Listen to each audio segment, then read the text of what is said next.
টিউলিপের অভিনব জালিয়াতি, গুলশানে রাজুকের সম্পত্তি দখলে স্টার্ন হাউজিংকে সহযোগিতার অভিযোগ। বিনিময়ে বুঝে নেন ফ্ল্যাট। আগামী সপ্তাহেই মামলার সিদ্ধান্ত দুদকের।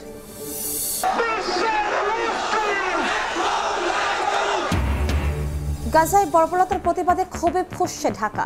বিক্ষোভ সমাবেশ থেকে ইসরায়েলি আগ্রাসন বন্ধের আহ্বান, নীরব না থেকে জাতিসংঘকে জোরালো ভূমিকা নেওয়ার দাবি। বাড়ির আঙিনায় মিলল খণ্ড বিখণ্ড মরদেহ। নারায়ণগঞ্জে মা ছেলে সহ ৩ জনের বস্তাবন্দি লাশ উদ্ধার, স্বামী আটক। পারিবারিক কলহের জের, বলছে পুলিশ। জুলাই স্মৃতি ফাউন্ডেশনের সহায়তা পাইয়ে দেয়ার লোভ দেখিয়ে অর্থ আত্মসাৎ। নাগরিক কমিটির বহিষ্কৃত নারী সদস্য গ্রেফতার। প্রতারণা ঠেকাতে সতর্ক থাকার প্রতিশ্রুতি স্নিগ্ধের। এবং দুয়ারে কড়া নাড়ছে বাঙালির প্রাণের উৎসব পহেলা বৈশাখ। মঙ্গল নয়, এবার বর্ষবরণে হবে আনন্দ শোভাযাত্রা। থাকছে ফ্যাসিবাদ বিরোধী প্রতিচ্ছবি।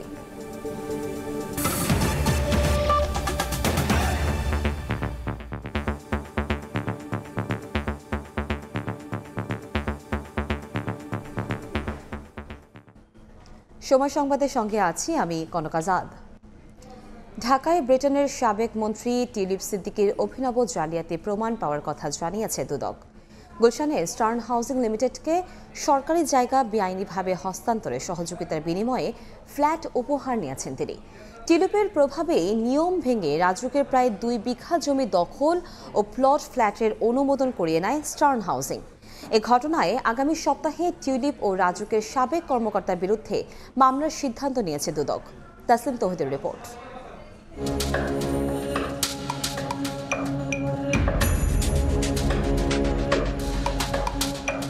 রাজধানী গুলশান 2-এর 71 নম্বর রোডের এই বাসার একটি ফ্ল্যাটের মালিক ব্রিটিশ এমপি টিউলিপ সিদ্দিক। গেল মার্চে দুদক ফ্ল্যাটের সন্ধান পেলে আদালতে আবেদনের প্রেক্ষিতে সেটি জব্দের আদেশ দেয়।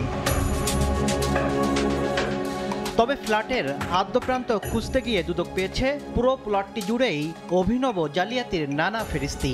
1964 সালে পূর্ব পাকিস্তানের সাবেক প্রধান বিচারপতি ইমাম হোসেন চৌধুরীর আবেদনে তৎকালীন ঢাকা ইমপ্রুভমেন্ট ট্রাস্ট তাকে প্রায় 2 বিঘা জমি 99 বছরের জন্য হস্তান্তর না করার শর্তে বরাদ্দ দেয়। কিন্তু 1974 সাল থেকে 2 হাত ঘুরে সেই সম্পত্তি চলে যায় ইস্টার্ন হাউজিংয়ের সাবেক চেয়ারম্যান জহুরুল ইসলামের কাছে।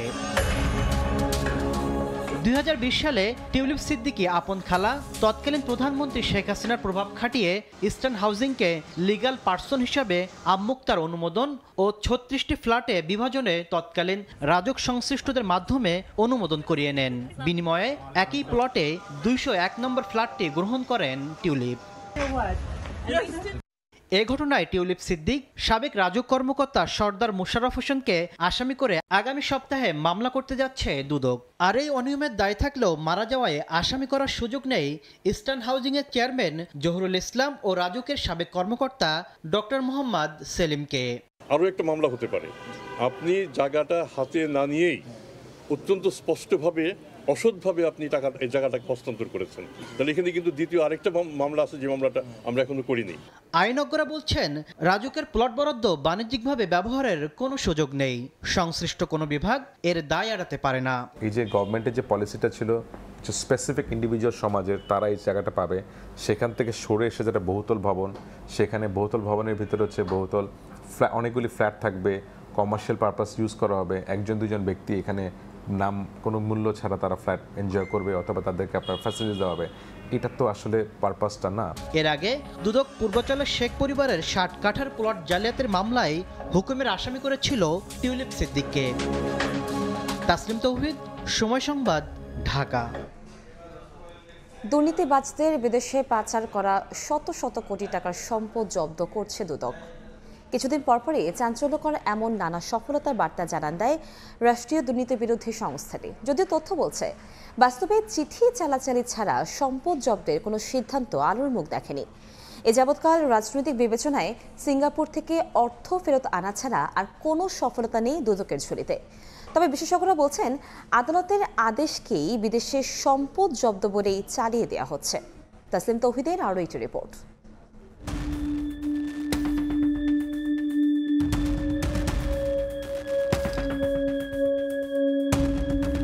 সাবেক ভূমিমন্ত্রী সাইফুজ্জামান চৌধুরী। ক্ষমতার প্রভাব খাটিয়ে দুর্নীতির মাধ্যমে ভিনদেশে গড়েছেন সাম্রাজ্য। গেল অক্টোবরে দুদকের আবেদনে যুক্তরাজ্যে ৩৪৩টি, সংযুক্ত আরব আমিরাতে ২২৮টি এবং যুক্তরাষ্ট্রে ৯টি বাড়িসহ স্থাবর অস্থাবর সম্পদ জব্দের আদেশ দেন আদালত। ৫ মাস পরে সেসব দেশে চিঠি পাঠাতে যাচ্ছে দুদক। একইভাবে বসুন্ধরা গ্রুপের সিঙ্গাপুর, যুক্তরাজ্য সহ ৮ দেশের ১৯ কোম্পানিতে বিনিয়োগ থাকা ১৩০ কোটি টাকা জব্দের আদেশ পেয়ে সম্প্রতি সেসব দেশে তথ্য পেতে চিঠি দিয়েছে দুদক।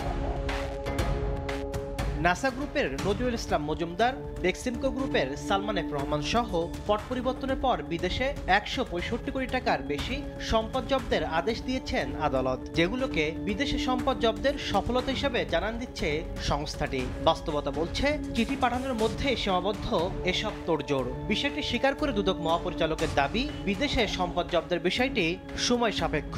যেগুলি বিদেশে রয়েছে সেগুলি একটু প্রক্রিয়া আছে, সেই কার্যক্রমগুলো আমাদের সংশ্লিষ্ট অনুসন্ধান দল এই কাজগুলো করছেন, সেটাও দেখবেন। এই প্রক্রিয়াটা একটু সময় সাপেক্ষ, বাট এই কার্যক্রমগুলো চলমান আছে।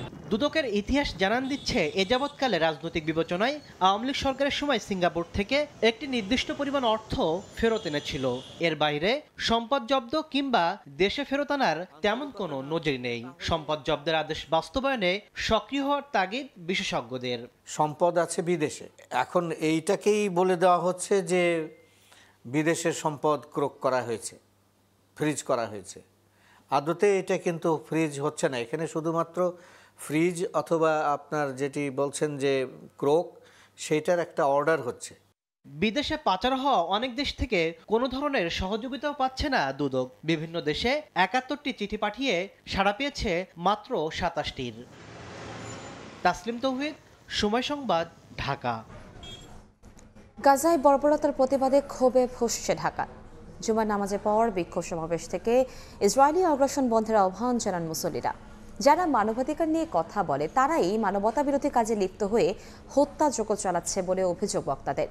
বিশ্ব মুসলিম উম্মাহকে এক হয়ে ইসরায়েলি বর্বরতা রুখে দেওয়ার হুঁশিয়ারি উচ্চারণ করেন সাধারণ মানুষ।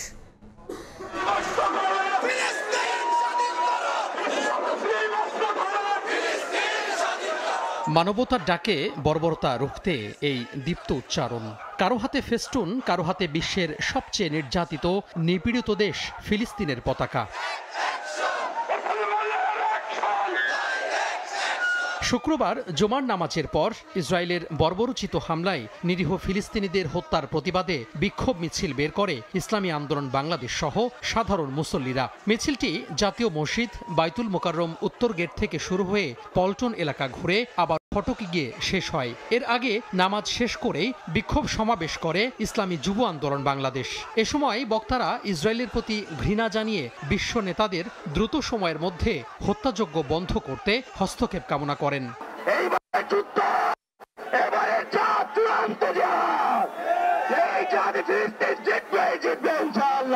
মানুষ তো দূরের কথা, সকল পাশবিকতা, সকল বর্বরতাকেও হার মানিয়েছে। সারা পৃথিবীময় মানবতার ভিতরে যে আগুন জ্বলে উঠেছে, মানবতা মানে সকল মানুষের হৃদয়ে যে আগুন বলবৎ করে দাউ দাউ করে জ্বলছে, এই আমেরিকা, এই ইসরায়েল, এই আগুনে পরিষ্কার হয়ে যাবে ইনশাআল্লাহ। এই যুদ্ধ বন্ধ করতে হবে এবং ফিলিস্তিন মুক্ত করতে হবে, বাইতুল মুকাদ্দাস মুক্ত করতে হবে, তাহলেই আমাদের এই বিক্ষোভ থামবে। এদিকে জাতীয় প্রেস ক্লাবের সামনে ইসরায়েলি আগ্রাসনের প্রতিবাদে মানববন্ধন করে বিপ্লবী যুব সংহতি। পশ্চিমা দেশগুলো ইসরায়েলের বড় সহযোগী উল্লেখ করে বক্তারা তাদের নীরব না থেকে গণহত্যা বন্ধে কার্যকর পদক্ষেপ নেয়ার আহ্বান জানান। পশ্চিমা মদদে ঠান্ডা মাথার ক্লিনজিং যে অপারেশন চলছে গোটা ফিলিস্তিন জুড়ে, তাতে পশ্চিমা দুনিয়ার তাদের যে গণতন্ত্রের মুখোশ, মানবাধিকারের মুখোশ, পুরোপুরি এটা আজকে খসে পড়েছে। গাজায় হামলার প্রতিবাদে প্রেসক্লাবের সামনে মানববন্ধন করেছে রাজনৈতিক, সামাজিক, পেশাজীবী সহ নানা সংগঠন। ফিলিস্তিন দখলমুক্ত করে নেতানিয়াহু বাহিনীর বিচার দাবি করেছে তারা। তোহা খান তামিম, সময় সংবাদ, ঢাকা। ফিলিস্তিনে ইসরায়েলি গণহত্যার প্রতিবাদে রাজধানীতে মার্চ ফর গাজা কর্মসূচি কাল। সমাবেশস্থলে শরদীয় উদ্যানে চলছে শেষ মুহূর্তে প্রস্তুতি। সেখানে আছেন সহকর্মী শফিক মুন্সি। বিস্তারিত জানতে আমরা সরাসরি যাচ্ছি তার কাছে।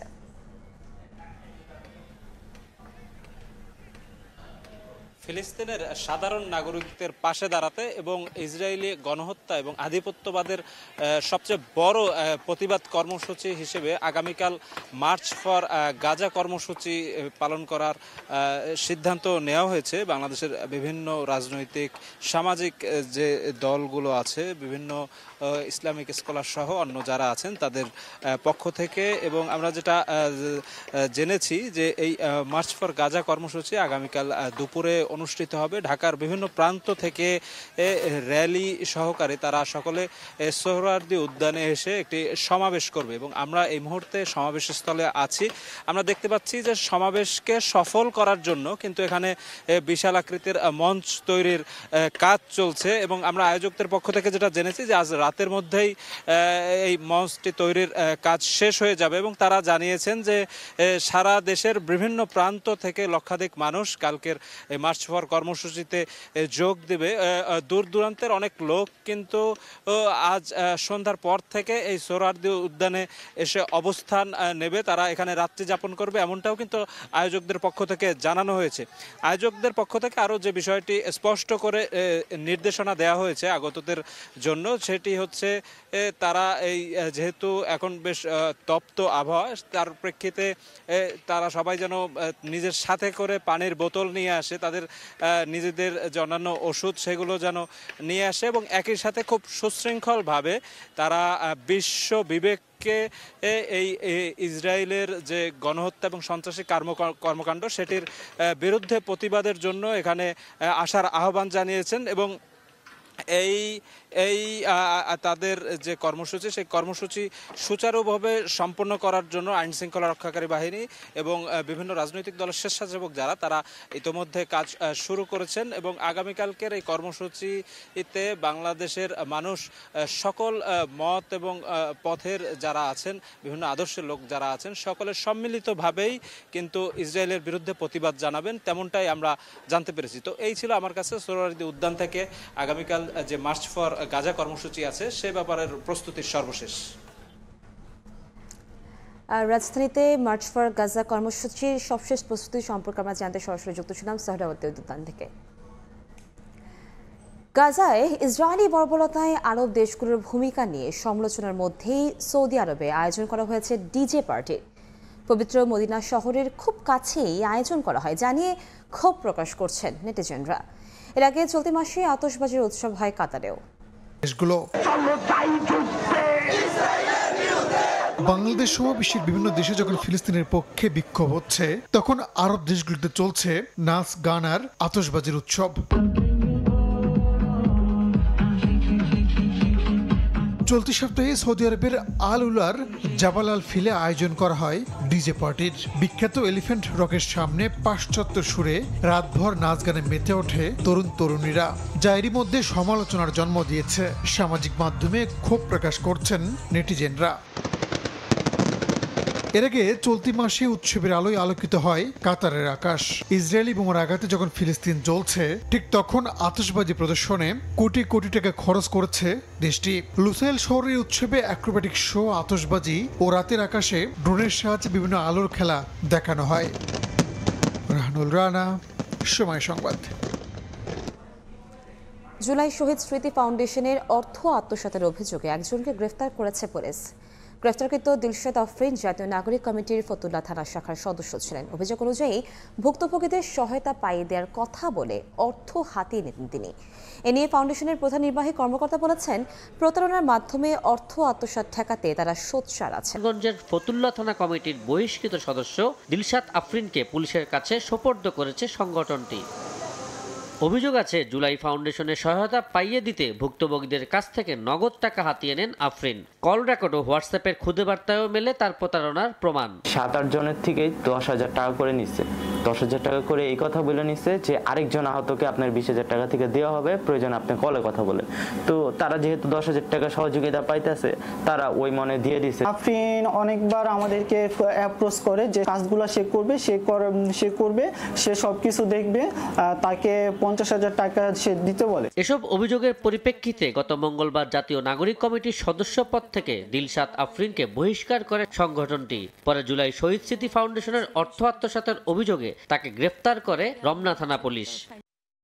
বিভিন্ন লোকদের কাছে টাকা নিয়েছে যে ফাউন্ডেশন থেকে বিভিন্ন অর্থ দিয়ে দিবে, সাহায্য সহযোগিতা করবে, 20,000, 50,000, 1 লাখ এভাবে টাকা নিয়েছে। এই প্রক্রিয়াতে তারা আটক করেছে, তাদের ফাউন্ডেশনে আটক করে তারা পুলিশের কাছে হ্যান্ড ওভার করেছে। আমাদের ইনফরমেশনগুলোর ভিত্তিতেই তারা সিদ্ধান্তটা নেয়, তাকে 8 তারিখে তাকে বহিষ্কার করা হয়। আইনের ঊর্ধ্বে কেউ না, সুতরাং যারাই যে কোনো রকম অন্যায় করবে আমরা তাদেরকে কোনোভাবেই প্রশ্রয়গুলো দেব না। আহত ও শহীদ পরিবারের অর্থ যেন প্রতারকদের হাতে না যায় সেই বিষয়ে ফাউন্ডেশনের প্রধান নির্বাহী হুঁশিয়ারি দিয়ে বলেন, প্রতারণার চেষ্টা করলে নেওয়া হবে কঠোর ব্যবস্থা।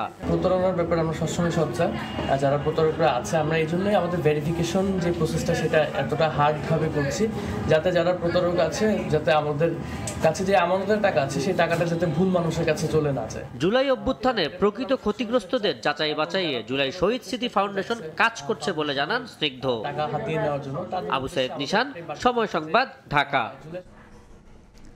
বর্তমান সরকারের 5 বছর ক্ষমতায় থাকার অধিকার নেই বলে দাবি করেছেন বিএনপির স্থায়ী কমিটির সদস্য সেলিমা রহমান। তিনি রাজধানীর তোপখানা রোডে ডিপ্লোমা মেডিকেল অ্যাসোসিয়েশনের বিশেষ কাউন্সিলে কথা বলেন। দেশের মানুষের মৌলিক অধিকার নিশ্চিতে দ্রুত নির্বাচন দরকার বলে মন্তব্য করেন বিএনপি নেত্রী। স্বরাষ্ট্র উপদেষ্টা আজকে বলেছেন এই সরকারকে 5 বছর ক্ষমতায় তারা রাখতে চায়, দেশ নাকি রাখতে চায়। দেশ কি রাখতে চায় আমরা জানি, 5 বছর থাকার মতো এই সরকারের কোনো অধিকার নেই, কেন তারা ইন্টারিম গভর্নমেন্ট। আমরা যখন মুক্ত আমাদের তখন প্রয়োজন একটা নির্বাচন। আমরা চাই জনগণের ভোটের অধিকার যেন ফিরে আসে। তাই আমরা বিএনপি কোনো সময় ক্ষমতার জন্য লালায়িত না। তাহলে তারা এত নির্যাতিত, এত নিপীড়িত হলেও বিএনপি থেকে একটা কর্মীও পলায়ন করে নাই, একটা কর্মীও কোথাও যায় নাই। সারা জনগণের আস্থা আছে বিএনপির প্রতি। সময় সংবাদে আরো থাকছে। ছুটির দিনে কক্সবাজার সমুদ্র সৈকতে উৎসবের আমেজ, উত্তাল সাগরে বাঁধ ভাঙা উচ্ছ্বাস, বর্ষবরণে থাকছে নানা আয়োজন।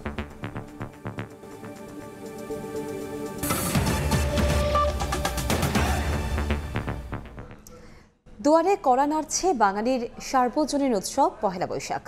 পুরানোকে বিদায় জানিয়ে নতুন বছর বরণের অনুষঙ্গ সাজিয়ে তুলতে ব্যস্ত ঢাকা বিশ্ববিদ্যালয়ের চারুকলা অনুষদ। এবার শোভাযাত্রার নাম হবে বর্ষবরণ আনন্দ শোভাযাত্রা।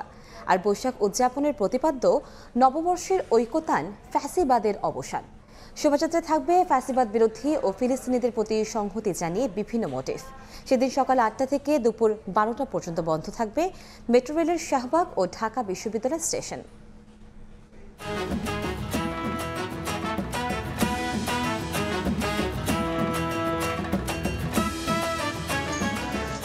বৈশাখ উদযাপনকে রঙিন করতে ঢাকা বিশ্ববিদ্যালয়ের চারুকলা অনুষদে জমে উঠেছে বাংলা বর্ষবরণের প্রস্তুতি। পহেলা বৈশাখ উৎসবের রূপকে ফুটিয়ে তুলতে শোভাযাত্রার জন্য তৈরি হচ্ছে বর্ণিল মুখোশ, রঙিন মোটিভ আর বিশাল আকৃতির কাঠামো। শিক্ষার্থীরাই বানাচ্ছেন রাজা রানীর বিশাল মুখোশ, পেঁচা, জাতীয় পশু বাঘ, ইলিশ মাছ, পাখি ও ফুলের রঙিন আবয়ব। এসব কাজে ব্যবহার হচ্ছে বাঁশ, কাঠ এবং কাগজ। এর মাধ্যমে ইতিহাস ও ঐতিহ্যের পাশাপাশি তুলে ধরা হবে গ্রাম বাংলার চিরায়ত সংস্কৃতি। উঠে আসবে সমৃদ্ধির পথে এগিয়ে চলা বাংলাদেশের প্রতিচ্ছবিও। অনেকটাই শেষের দিকে, আর মাত্র 2 দিন বাকি বর্ষবরণ আমাদের আনন্দ শোভাযাত্রার।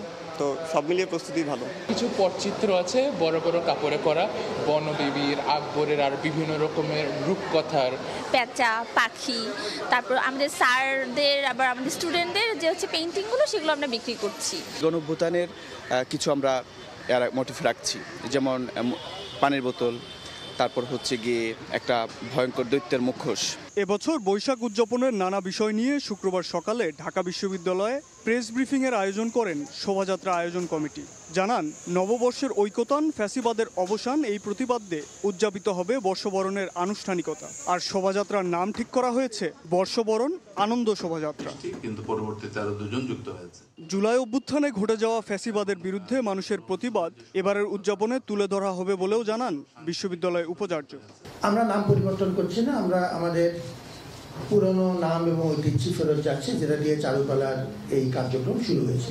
একটি নিবর্তনমূলক স্বৈরাচারী ব্যবস্থার অবসান, রাজনৈতিক এবং সামাজিক একটি নিবর্তনমূলক ব্যবস্থার বিরুদ্ধে মানুষের যে স্বতঃস্ফূর্ত প্রতিবাদ, সেটিকে তুলে ধরা। অন্যান্য প্রান্তের মানুষের নিপীড়নেরও কিছু প্রতিফলন আমরা তুলে ধরার চেষ্টা করছি। শোভাযাত্রার জন্য পহেলা বৈশাখে সকাল 8টা থেকে দুপুর 12টা পর্যন্ত বন্ধ থাকবে মেট্রো রেলের শাহবাগ ও ঢাকা বিশ্ববিদ্যালয় স্টেশন। শাবাব ওয়াসি, সময় সংবাদ, ঢাকা। আমার মুক্তি আলোয় আলোয় প্রতিপাদ্যে এবারে বর্ষবরণ উদযাপন করবে ছায়ানট। বিকেলে ধানমন্ডিতে ছায়ানট সংস্কৃতি ভবনে আয়োজিত সংবাদ সম্মেলনে জানানো হয়, এর মধ্যে রমনার বটমূলে উৎসব উদযাপনের সব প্রস্তুতি শেষ হয়েছে। ভোরের আলো ফুটতেই ভৈরবী রাগ আলাপের মধ্য দিয়ে শুরু হবে বর্ষবরণ আয়োজন। অনুষ্ঠানের সজ্জায় থাকছে 9টি সম্মেলক, 12টি একক গান ও 3টি পাঠ। প্রতিপাদের সঙ্গে মিল রেখে নতুন আলো, প্রকৃতি, মানুষকে ভালোবাসবার গান, দেশপ্রেম, মানবপ্রেম ও আত্মবোধন জাগরণের সুরবাণী থাকবে পুরো আয়োজনে।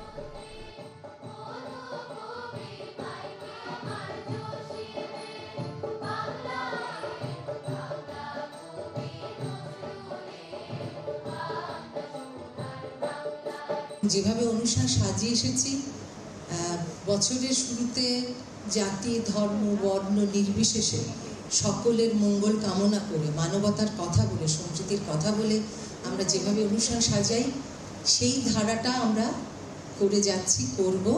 এবং এখানে আমার মনে হয় যে আর কোনো আমাদের লক্ষ্য, এটাই আমাদের লক্ষ্য। ভারত ট্রান্সশিপমেন্ট সুবিধা বাতিল করায় নতুন সংকটে ব্যবসায়ীরা, তাই অভ্যন্তরীণ কার্গো সক্ষমতা বাড়ানোর দাবি উঠেছে। এক্ষেত্রে সেকেন্ড কার্গো সার্ভিস পয়েন্ট হিসেবে চট্টগ্রাম বিমানবন্দরকে অগ্রাধিকার দেওয়ার দাবি ব্যবসায়ীদের। এ বিষয়ে পরিকল্পনা রয়েছে বলে জানিয়েছেন সিভিল এভিয়েশন। কাজল আব্দুল্লাহর রিপোর্ট।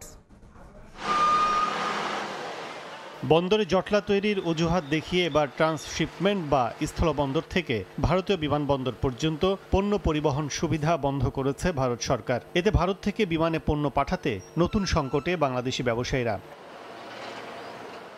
মূলত বাংলাদেশ থেকে সাগর পথে সব ধরনের পণ্য রফতানির অন্যতম কেন্দ্রবিন্দু চট্টগ্রাম সমুদ্র বন্দর, কিন্তু গার্মেন্টস পণ্য নির্দিষ্ট সময়ে উৎপাদন করতে না পারা সহ নানা জটিলতায় নির্ভর করতে হয় আকাশপথে। এখন পর্যন্ত বাংলাদেশ থেকে বিমান কার্গোর একমাত্র ভরসা ঢাকা বিমানবন্দর। তবে এখানের কার্গো সুবিধা কম থাকায় গুনতে হয় বাড়তি ভাড়া ও চার্জ। এমন অবস্থায় কম খরচে পণ্য রফতানির সুযোগ নিতে বেনাপোল ও পেট্রাপোল বন্দর দিয়ে দিল্লি বিমানবন্দরের দ্বারস্থ হতে বাধ্য হন ব্যবসায়ীরা। চলমান পরিস্থিতি ঢাকার বাইরেও দ্রুত কার্গো সার্ভিস চালুর দাবি তাদের। চিটাগাং কাস্টমস এবং আপনার চিটাগাং এয়ারপোর্ট কাস্টমস, দুইটা কাস্টমসই কিন্তু একসাথে কাজ করতে পারে। ওকে, এই মাল এয়ার হয়ে গেছে, তাহলে আমার এখানে একই কাস্টমস পাশে আমার এটা ফ্লাই হয়ে যাচ্ছে।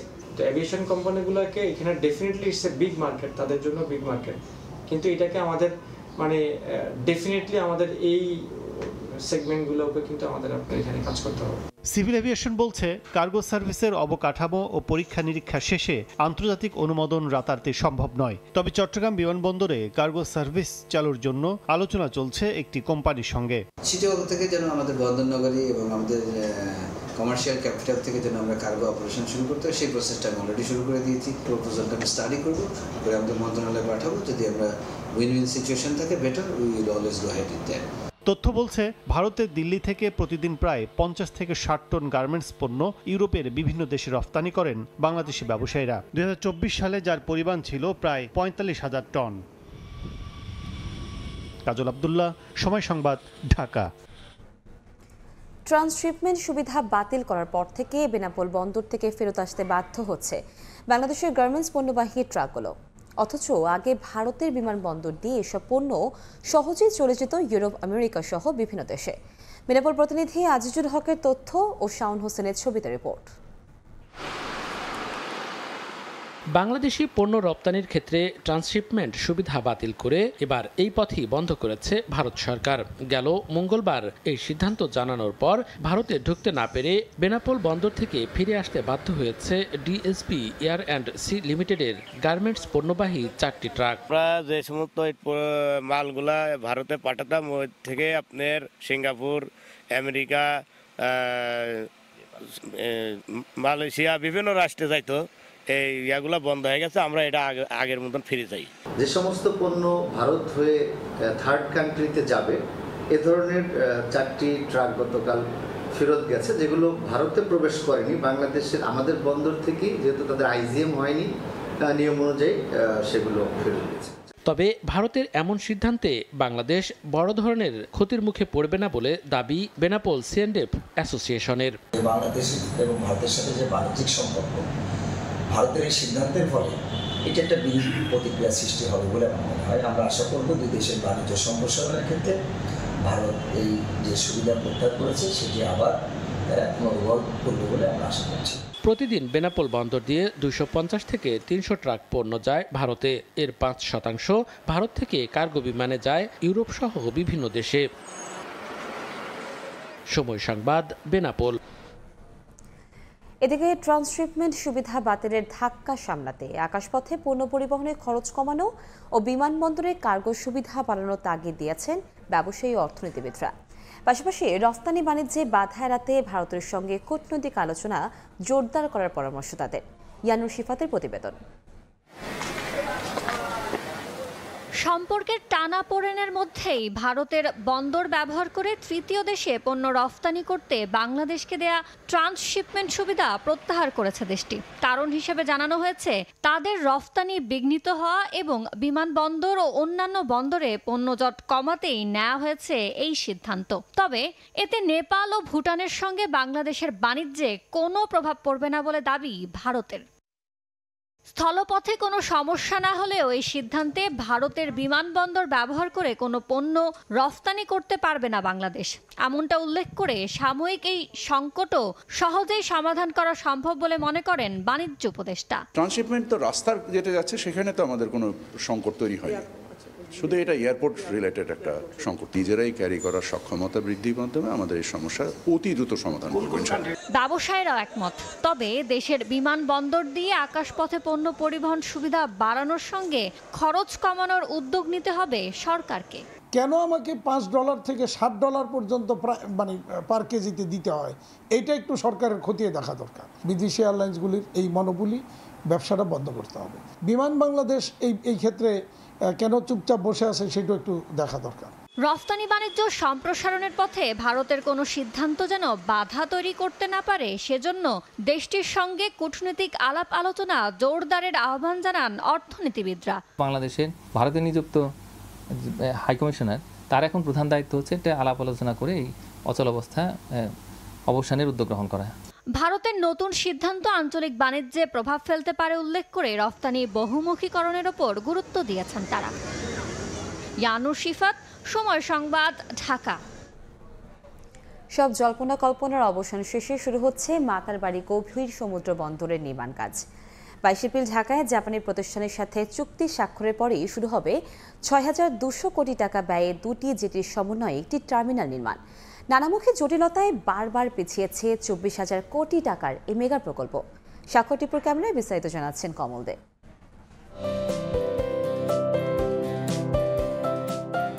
কয়েক বছর আগে ৯,০০০ কোটি টাকা খরচ করে কক্সবাজারের মহেশখালীর মাতারবাড়িতে তৈরি করা হয় ৬.৫ কিলোমিটার দীর্ঘ এবং ১৪.৫ মিটার গভীরতার এই কৃত্রিম চ্যানেল। এরই মধ্যে কয়লা ভিত্তিক বিদ্যুৎ কেন্দ্রের জন্য আনা কয়লা নিয়ে ভিড়েছে একাধিক বিশালাকৃতির জাহাজ, কিন্তু নানামুখী জটিলতায় বারবার পিছিয়েছে পূর্ণাঙ্গ গভীর সমুদ্র বন্দর নির্মাণ কাজ। চট্টগ্রাম বন্দরের তথ্য অনুযায়ী সময় ক্ষেপণের কারণে মাতারবাড়ি প্রকল্প খরচ ২ দফায় বেড়ে এসে দাঁড়িয়েছে ২৪,৩৮১ কোটি টাকায়। আর প্রথম পর্যায়ে যে টার্মিনাল নির্মাণ হচ্ছে তার খরচ ধরা হয়েছে ৬,১৯৬ কোটি টাকা, যার পুরোটাই বহন করবে জাপানি সংস্থা জাইকা। এরই অংশ হিসেবে জাপানি প্রতিষ্ঠান পেন্টা ওশান এবং থোয়া কর্পোরেশনের সঙ্গে ২২ এপ্রিল চুক্তি করতে যাচ্ছে চট্টগ্রাম বন্দর কর্তৃপক্ষ। চুক্তি অনুযায়ী আগামী ৪ বছরে ৪৬০ মিটার দীর্ঘ একটি কন্টেইনার জেটি এবং ৩০০ মিটার দীর্ঘ আরও একটি মাল্টিপারপাস জেটি সহ টার্মিনাল নির্মাণ করা হবে। এই চুক্তিটা হবে টোটাল প্রায় ৬,১৯৭ কোটি টাকা, পুরোটাই হচ্ছে জায়গার অর্থায়নে। গভীর সমুদ্র বন্দরের সুবিধাকে কাজে লাগিয়ে মাতারবাড়িতে এই অঞ্চলের সবচেয়ে বড় এনার্জি হাব গড়ে তোলার পরিকল্পনা নিয়েছে চট্টগ্রাম বন্দর কর্তৃপক্ষ। মাতারবাড়িতে যেহেতু একটা এনার্জি হাব হবে, ওইটাও আমাদের অনেক সহায়ক ভূমিকা রাখবে। অত্যাধুনিক প্রযুক্তি ব্যবহারের কারণে নির্ধারিত সময় 2029 সালের আগেই টার্মিনাল নির্মাণে আশাবাদী প্রকল্প সংশ্লিষ্টরা। এটার অনেক কিছু বাইরে আগে তৈরি করা হবে এবং এইখানে এনে বসানো হবে। প্রতিটি জাহাজের কন্টেনার ধারণ সক্ষমতা থাকবে 8 থেকে 9,000। বড় জাহাজ আসার পরিমাণ বাড়লে কমবে আমদানি খরচ। দেশের ট্রেডের মধ্যে এবং বড় একটা অর্থনীতিতে একটা বড় ভূমিকা রাখবে বলে মনে করি। 2029 সালের মধ্যে 11 লাখ এবং 2041 সালে 26টা কন্টেনার হ্যান্ডেলিং সক্ষমতা থাকবে মাতারবাড়ি গভীর সমুদ্র বন্দরে। কমল দে, সময় সংবাদ, চট্টগ্রাম। টেকসই ও বাসযোগ্য বাংলাদেশ গড়তে নবায়নযোগ্য জ্বালানির ব্যবহার বাড়ানোর আহ্বান জানিয়েছেন জলবায়ু কর্মীরা। সকালে জাতীয় প্রেস ক্লাবে বৈশ্বিক জলবায়ু ধর্মঘট থেকে তারা বলেন, সমন্বিত বিদ্যুৎ ও জ্বালানি মহাপরিকল্পনা বাস্তবায়ন হলে কমবে ব্যয়বহুল ও দূষিত জীবাশ্ম জ্বালানির ব্যবহার। তাই এই পরিকল্পনা দ্রুত সংশোধনের দাবি জলবায়ু কর্মীদের। বৈশ্বিক জলবায়ু রক্ষায় রঙিন ব্যানার পোস্টার হাতে একদল তরুণ। ভুয়া সমাধান নয়, নবায়নযোগ্য শক্তি চাই স্লোগানে মুখর হয়ে ওঠে সমাবেশস্থল। বৈশ্বিক জলবায়ু ধর্মঘটের অংশ হিসেবে শুক্রবার সকালে জাতীয় প্রেস ক্লাবের সামনে আয়োজিত এই সমাবেশে জীবাশ্ম জ্বালানির ক্ষতিকর প্রভাব তুলে ধরেন তরুণ জলবায়ু কর্মীরা। পাহাড়ের মানুষ কষ্টে আছে, আমরা জানি আজ বাংলাদেশের শিশুরা কষ্টে আছে, আমরা জানি আজকে সুন্দরবন কষ্টে আছে, তাই এই জন্য আমরা একত্রিত হয়েছে। আমরা জন্ম থেকেই চলছি জলবায়ু অভিঘাত এবং তার দায় কিন্তু আমাদের নয়। উন্নত দেশ তার এই যে ক্ষতির পিছনে কিন্তু বড়ভাবে দায়ী। উন্নত বিশ্ব যে আমাদেরকে ধ্বংস করছে কার্বনের মাধ্যমে, আমরা চাচ্ছি এর বিচার। জলবায়ু পরিবর্তনের সংকট তুলে ধরে অংশগ্রহণকারীরা বলেন, ভবিষ্যৎ প্রজন্মের জন্য টেকসই ও বাসযোগ্য বাংলাদেশ গড়তে হলে জ্বালানি নীতিতে নবায়নযোগ্য উৎসগুলোকে অগ্রাধিকার দিতে হবে। শুধু সরকারকে পরিবর্তন হলে হবে না, সরকারের পরিবর্তনের পাশাপাশি আমাদের সাধারণ জনগণকে সচেতনতা বৃদ্ধি করতে হবে। আমরা চাই একটা সঠিক ট্রান্সফরমেশনের মাধ্যমে আমাদের যে ক্ষয়ক্ষতি আছে সেই ক্ষয়ক্ষতির পরিমাণে আমাদের যে ফাইন্যান্সের ব্যবস্থা আছে সেই ফাইন্যান্সের যাতে ব্যবস্থা করা যায়। আন্তর্জাতিক জলবায়ু সম্মেলনে উন্নত দেশগুলোর দেওয়া প্রতিশ্রুতি অনুযায়ী বাংলাদেশকে সহায়তা নিশ্চিতের আহ্বানও জানান তারা। মাইমুনা হায়দার চৌধুরী, সময় সংবাদ, ঢাকা। রাষ্ট্র নিরাপত্তা বিঘ্নিত করা গুরুত্বপূর্ণ ব্যক্তির সম্পর্কে মিথ্যাচার ছড়ানোর মাধ্যমে আন্তঃরাষ্ট্রীয় সম্পর্ক অবনতির অপচেষ্টা করার অভিযোগে মডেল মেঘনা আলমকে নিরাপত্তা হেফাজতে রাখা হয়েছে বলে জানিয়েছে ঢাকা মেট্রোপলিটন পুলিশ। শুক্রবার ডিএমপির এক বার্তায় বলা হয়েছে, দেশকে অর্থনৈতিকভাবে ক্ষতিগ্রস্ত করার ষড়যন্ত্রে লিপ্ত থাকার অভিযোগে সকল আইনি প্রক্রিয়া অনুসরণ করে তাকে নিরাপত্তা হেফাজতে রাখা হয়েছে। তাকে অপহরণ করার অভিযোগ সঠিক নয়, আইনের আশ্রয় নেওয়ার অধিকার তার রয়েছে বলেও জানিয়েছে ডিএমপি। গত বুধবার রাতে মেঘনা আলমকে রাজধানীর বসুন্ধরার বাসা থেকে আটক করা হয়। মডেল মেঘনা তখন ফেসবুক লাইভ করছিলেন। বৃহস্পতিবার রাত 10টার দিকে সিএমএম আদালতে হাজির করা হয় মেঘনাকে। পরে পুলিশের আবেদনে বিশেষ ক্ষমতা আইনে তাকে 30 দিনের আটকাদেশ দেন আদালত।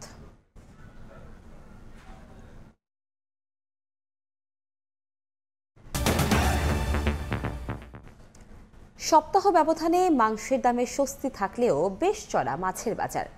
বর্ষবরণের আগেই সরবরাহ সংকটে বড় আকারের ইলিশ বিক্রি হচ্ছে 2200 টাকা কেজিতে। এদিকে ঊর্ধ্বমুখী পেঁয়াজের দামও, তবে স্থিতিশীল আছে সব ধরনের চালের দর। ক্রেতা বিক্রেতাদের হাক ডাকে জমজমাট বাজার। সাপ্তাহিক ছুটির দিন হওয়ায় বাজারে বেশি ক্রেতা সমাগম। 2 দিন পর পহেলা বৈশাখ, তবে রাজধানীর কাউরান বাজারে দেখা গেল না সুস্বাদু এই মাছের সরবরাহ। 2-1টি দোকানে বড় আকারের ইলিশ 2200 ও ছোট আকারের ইলিশের দাম 1400 টাকা কেজি। ইলিশ মাছ তো নাই বাজারে, ব্যস্ত আছি, মাছও কম, বেচা বিক্রিও কম।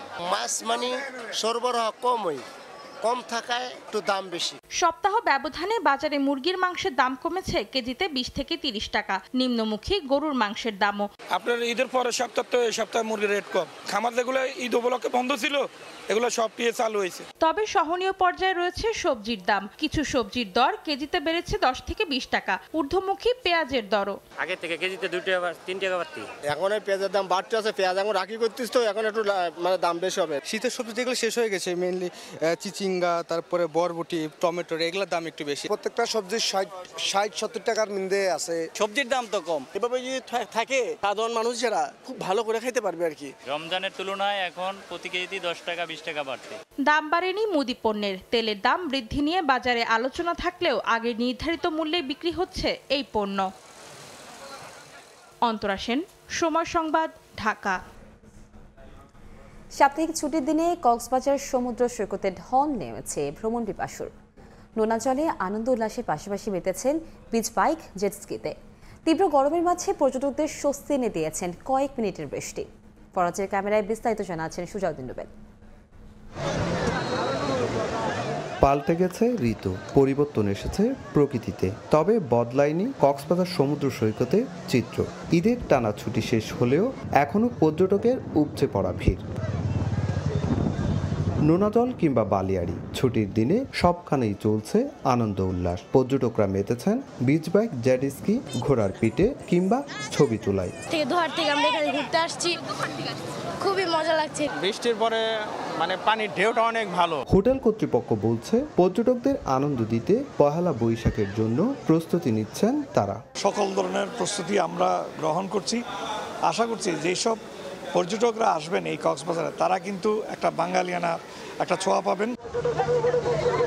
তবে ঋতু পরিবর্তনে সাগর এখন উত্তাল, তাই ভ্রমণ পিপাসুদের সতর্ক করতে চলছে মাইকিং। একই সঙ্গে সার্বক্ষণিক নজরদারি বাড়িয়েছে লাল হলুদ বাহিনী। পানির যে স্রোতটি রয়েছে তা আস্তে আস্তে বাড়ছে এবং যে বাতাসের গতি তাও বাড়ছে। সো আমরা পর্যটকদেরকে আরও বেশি নজরদারিতে রেখেছি। কক্সবাজারে 5 শতাধিক হোটেল, মোটেল, রিসোর্ট ও গেস্ট হাউস রয়েছে, যার মধ্যে তারকামানের হোটেল প্রায় 30টি। সুজাউদ্দিন রুবেল, সময় সংবাদ, কক্সবাজার। আইনে নিষিদ্ধ হলেও মাদারীপুর শহরে অবাধে পুকুর ভরাট করে বহুতল ভবন নির্মাণ হচ্ছে। এতে গোসল, গৃহস্থালী সহ নানা কাজে ব্যবহারের জন্য পানির উৎস ধ্বংস হচ্ছে। অগ্নিকাণ্ড হলে পানির সংকটে ভুগছে ফায়ার সার্ভিস, বাড়ছে ক্ষয়ক্ষতিও। এদিকে স্থানীয়দের অভিযোগ, প্রশাসন কঠোর ব্যবস্থা না নেওয়ায় থামছেই না পুকুর ভরাট। যদিও পৌর কর্তৃপক্ষ বলছে আগামীতে আর কেউ পুকুর বা জলাশয় ভরাট করতে না পারে সে ব্যাপারে তৎপর তারা। সাদা দাকনের ক্যামেরায় সঞ্জয় কর্মকার, অভিজিতের রিপোর্ট। 1975 সালে 14.5 বর্গ কিলোমিটার এলাকা নিয়ে প্রতিষ্ঠিত হয় মাদারীপুর পৌরসভা। 2 যুগ আগেও পৌরসভার বিভিন্ন এলাকায় শতাধিক পুকুর ও ডোবা ছিল। বর্তমানে তা অর্ধেকে নেমে এসেছে।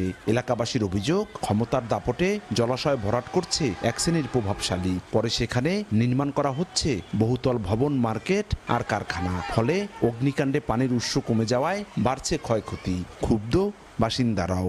বড় বড় পুষ্করিণীগুলো ভরাট করে এখন বিল্ডিং বালাখানা করতেছে। এর পূর্ণ খনন করে পানির সুব্যবস্থা করা হোক। সরকারি আইনকে বৃদ্ধাঙ্গুলি দেখিয়ে একের পর এক ভরাট করা হচ্ছে পুকুর ও ডোবা। এতে একদিকে পরিবেশের ভারসাম্য নষ্ট হচ্ছে, অন্যদিকে বাড়ছে ঝুঁকি। পুকুর বা খাল ভরাট করে ভবন নির্মাণ করি, ভূমিকম্পের দিক থেকে খুবই ঝুঁকিপূর্ণ। পৌর কর্তৃপক্ষ বলছে পানির উৎস বাড়াতে সংরক্ষণ করা হবে পুকুর ও জলাশয়।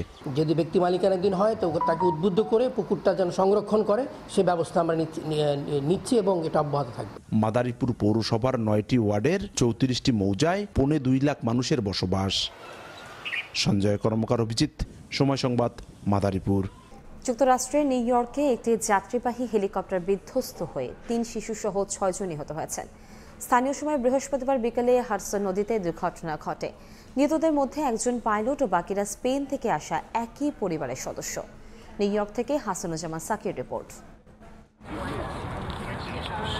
নিউ ইয়র্কের 2টি নদী হাডসন ও ইস্ট রিভারে হেলিকপ্টার ভ্রমণ পর্যটকদের কাছে খুবই জনপ্রিয়। এই রাইডের মাধ্যমে বিশাল বিশাল অট্টালিকা, আইকনিক স্ট্যাচু অব লিবার্টি ও ওয়ার্ল্ড ট্রেড সেন্টার সহ নিউ ইয়র্কের নান্দনিক সৌন্দর্য ভ্রমণ পিপাসুদের কাছে ধরা পড়ে। বৃহস্পতিবার স্পেন থেকে আসা 5 সদস্যের একটি পরিবার সেই রকমই একটি হেলিকপ্টার রাইডে বেরিয়েছিলেন, কিন্তু ভাগ্যের নির্মম পরিহাস, 15-20 মিনিট ধরে ওড়ার পর হঠাৎ হেলিকপ্টারটি হাডসন রিভারে বিধ্বস্ত হয়। মারা যান 3 শিশুসহ 5 সদস্যের পরিবারের সবাই। মারা গেছেন পাইলটও। 6 জন ভুক্তভোগীকেই পানির মধ্যে থেকে উদ্ধার করা হয়েছে। দুঃখজনকভাবে 6 জনকেই মৃত ঘোষণা করা হয়েছে। আমরা তাদের পরিবারের জন্য প্রার্থনা করছি। উদ্ধারকর্মীদের সাহস ও নিষ্ঠার জন্য তাদের প্রতি কৃতজ্ঞতা প্রকাশ করছি। পুলিশ জানায় PR-40 নদীর ঘাটে এ দুর্ঘটনা ঘটে। ফ্লাইং ট্রেকিং সাইট ফ্লাইট রাডারের তথ্য বিশ্লেষণ করে দেখা গেছে হেলিকপ্টারটি প্রায় 16 মিনিট ধরে উড়েছিল এবং তারপর হঠাৎ নদীর পানিতে আছড়ে পড়ে। ঘটনাস্থলেই 6 জনের মৃত্যু হয়। ফেডারেল এভিয়েশন অ্যাডমিনিস্ট্রেশনের রেকর্ড বলছে 2004 সালে নির্মিত হেলিকপ্টারটির 2029 সাল পর্যন্ত বিমান চলাচলের যোগ্যতার সার্টিফিকেট ছিল। তবে কী কারণে এই দুর্ঘটনা ঘটেছে তা খতিয়ে দেখছে কর্তৃপক্ষ। হাসানুজ্জামান সাকি, সময় সংবাদ, নিউ ইয়র্ক। জিম্বাবুয়ে সিরিজের প্রস্তুতি নিয়ে পুরোপুরি সন্তুষ্ট নন বাংলাদেশ অধিনায়ক নাজমুল হোসেন শান্ত। লাল বলের ক্রিকেটে 4.5 মাসের বিরতি কাটাতে সময় লাগবে বলে মন্তব্য করেছেন তিনি। টেস্ট বলে প্রতিপক্ষ জিম্বাবুয়েকে নিচ্ছেন সর্বোচ্চ গুরুত্বের সঙ্গে। ফ্র্যাঞ্চাইজি লিগে খেলোয়াড় ছাড়া রীতিকে বলেন ইতিবাচক। সাম্প্রতিক সময় টেস্টে হোম কন্ডিশনেই বেশি ভুগছে বাংলাদেশ। স্বাগতিক হিসেবে শেষ 7 টেস্টের 6টাতেই হার। আছে আফগানদের কাছে মিরপুরে ধরাশায়ী হবার মতো তিক্ত অভিজ্ঞতাও। জিম্বাবুয়ে তাই এখন কঠিন প্রতিপক্ষ। কাগজে কলমে এগিয়ে থাকার পরেও তাই টাইগার অধিনায়ক সর্বোচ্চ গুরুত্ব দিচ্ছেন এই সিরিজকে। কোনো দলই ছোট না, আমি বারবারই বলতেছি, এবং প্লেয়াররা এই জিনিসটা চিন্তাও করছে না। আমি আশা করব যে সাধারণ মানুষ বা মিডিয়ার যারা আছে তারা ওইভাবে দেখছে না যে ছোট দল বা বড় দল। খেলাটা আমাদের কত ভালো ক্রিকেট খেলতে পারে এটা ইম্পর্টেন্ট। লাস্ট ইয়ার যদি আপনি টেস্ট ক্রিকেট দেখেন, আগের থেকে ইমপ্রুভ হয়েছে। আমার যতটুকু মনে পড়ে আমরা 4টা ম্যাচ জিতেছিলাম। সো ইম্পর্টেন্ট এই বছর আরও 6টা টেস্ট ম্যাচ আছে। গত বছরের থেকে কীভাবে আমরা ভালো রেজাল্ট করতে পারি, তাহলে আমাদের টেস্ট ক্রিকেটটা সামনের দিকে আগায় যাবে। শেষ 4.5 মাস কোনো ধরনের টেস্ট না খেলা বাংলাদেশ ব্যস্ত ছিল সাদা বলের ক্রিকেট নিয়ে। মানিয়ে নিতেও তাই সময়ের প্রয়োজন। তবে ডিপিএল এর ব্যস্ততায় লম্বা সময়ের ক্যাম্প বা প্রস্তুতি ম্যাচ কোনোটাই করার সুযোগ নেই। ডিপিএল এর গ্রুপ পর্ব শেষ হবে 13 তারিখ। 14 এপ্রিলে শুরু টিম ক্যাম্প। সব ঠিকঠাক থাকলে ম্যাচের আগে বাকি থাকে 6 দিন। প্রস্তুত হতে এই সময় যথেষ্ট নয় অধিনায়কের কাছে। প্লেয়াররা অনেকদিন পরে টেস্ট ক্রিকেট খেলবে, অবশ্যই প্র্যাকটিসটা হয়তো আমার কাছে সামটাইমস মনে হয় আরও 2-1 দিন যদি আমরা বেশি পেতাম অবশ্যই ভালো হতো। পাশাপাশি আমি যেটা বলবো যে প্লেয়াররা যারা চান্স পেয়েছে, যারা দলে আছে, তারা মেন্টালি কিন্তু অলরেডি প্রিপারেশন নিচ্ছে যে কীভাবে আমি খেলাটা খেলতে চাই। সো দুই দিক দিয়ে যদি চিন্তা করেন, অবশ্যই মোহামেডান আবাহনী যেরকম ইম্পর্টেন্ট, পাশাপাশি টেস্ট ক্রিকেটটাও ইম্পর্টেন্ট, এবং প্লেয়াররা ওই দুইটা জিনিসই সুন্দরভাবে ব্যালেন্স করে আমার মনে হয় প্রিপারেশন নিচ্ছে। 20 তারিখ সিলেটে শুরু হবে প্রথম টেস্ট। এর আগে 13 তারিখে ম্যাচ ভেন্যুতে থাকবে গোটা দল। সাব্বির মিথুন, সময় সংবাদ, ঢাকা। হামজা চৌধুরীকে লাল সবুজে প্রতিনিধিত্ব করতে দেখে উচ্ছ্বসিত বাংলাদেশের ইংল্যান্ড প্রবাসী স্প্রিন্টার ইমরানুর রহমান। দেশের ফুটবলের পোস্টার বয়ের সঙ্গে নিয়মিত যোগাযোগ রাখেন এই অ্যাথলিট। একই শহরে বসবাসের সুবাদে এই দুই তারকার সম্পর্কটা হয়েছে আরও অনেক দীর্ঘ। এদিকে বাংলাদেশের আরেক তারকা সাকিব আল হাসানের সঙ্গেও নিয়মিত যোগাযোগ রয়েছে ইমরানুর রহমানের। ইপিএলে চলতি মৌসুমের মাঝ পথে লেস্টার সিটি থেকে ধারে শেফিল্ড ইউনাইটেডে যোগ দেন বাংলাদেশের মিডফিল্ডার হামজা চৌধুরী। আর শেফিল্ডে জন্ম ও বেড়ে ওঠা বাংলাদেশের তারকা স্প্রিন্টার ইমরানুর রহমানের। তবে একই শহরে থাকার সুবাদে নয়, হামজার সঙ্গে ইমরানুরের যোগাযোগটা বেশ পুরনো। হামজার আগেই শেকড়ের টানে বাংলাদেশে ছুটে আসেন ইমরানুর। বিশ্বের বিভিন্ন টুর্নামেন্টে লাল সবুজের পতাকা উড়িয়েছেন এই স্প্রিন্টার। নিজের মতো ইংল্যান্ডে বেড়ে ওঠা হামজাকে লাল সবুজ জার্সি গায়ে প্রতিনিধিত্ব করতে দেখে উচ্ছ্বসিত Imranur. And it's great to see Hamza Chaudhry, of course, representing Bangladesh for the football team. Asian indoor গেমসের স্বর্ণজয়ের পর ইমরানুরকে শুভেচ্ছা জানান হামজা। তারপর থেকেই নিয়মিত যোগাযোগ রাখেন এই দুই তারকা। আর বর্তমানে হামজা ইমরানুরের হোম টাউনে থাকায় দুই বাংলাদেশির সম্পর্কটা হয়েছে আরো দৃঢ়। He's in Sheffield United, which is my hometown where I live, which is even more closer feeling, you know, in terms of he's not too far, he's local to me. So I want him to do even better. শুধু হামজা নয়, ইমরানুরের সঙ্গে যোগাযোগ রয়েছে বাংলাদেশের আরেক তারকা সাকিব আল হাসানেরও। সম্প্রতি লন্ডনে সাকিবের সঙ্গে ফিটনেস ক্যাম্প করেছেন এই athlete. For training, and we did some athletics training and some strength and conditioning together. He's very professional when it comes to sports, and it was nice to have him around. 2022 সালে বাংলাদেশের অ্যাথলেটিক্সের সঙ্গে জড়িত হন ইমরানুর। সেই বছর বাংলাদেশের দ্রুততম মানবের খেতাবও জিতেন এই অ্যাথলিট। ফাহিম ইসলাম, সময় সংবাদ, ঢাকা। এ পর্যায়ে শীর্ষ সংবাদগুলো জানিয়ে দিচ্ছি আরেকবার। টিউলিপের অভিনব জালিয়াতি, গুলশানের রাজুকের সম্পত্তি দখলে স্টার্ন হাউজিংকে সহযোগিতার অভিযোগ, বিনিময়ে বুঝে নেন ফ্ল্যাট। আগামী সপ্তাহে মামলার সিদ্ধান্ত দুদকের।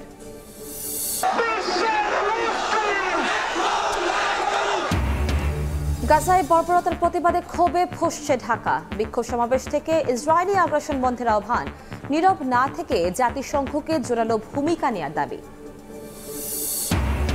এবং দুয়ারে কড়া নাড়ছে বাঙালির প্রাণের উৎসব পহেলা বৈশাখ। মঙ্গল নয়, এবার বর্ষবরণে হবে আনন্দ শোভাযাত্রা, থাকছে ফ্যাসিবাদ বিরোধী প্রতিচ্ছবি।